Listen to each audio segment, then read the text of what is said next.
Police Patil, उमगावचे police Patil आणि या गावचे प्रतिष्ठित नागरिक आणि सर्व मान्यवर महिला आणि बंधू आणि भगिनींनो, आज आपण इथे हवेलीच्या मुख्य ठिकाणी छत्रपती शिवाजी महाराज चौक असं नामकरण या जोडप्याच्या आंतरजातीय जोडप्याच्या निमित्तानं केलं.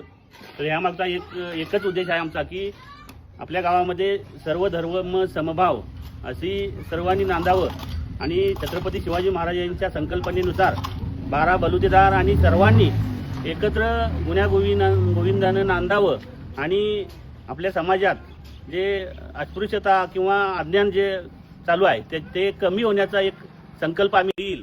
आणि या आंतरजातीय जोडप्यांना, या मुलांना, आपल्याच मुलांना आपण जवळ करून त्यांच्या आयुष्यात आपण सुख समाधान नांदावं अशी आपण ईश्वरचरणी प्रार्थना करूया. आणि सगळ्यांनी या ठिकाणी हे उद्घाटन झालं असं मी या ठिकाणी जाहीर करतो.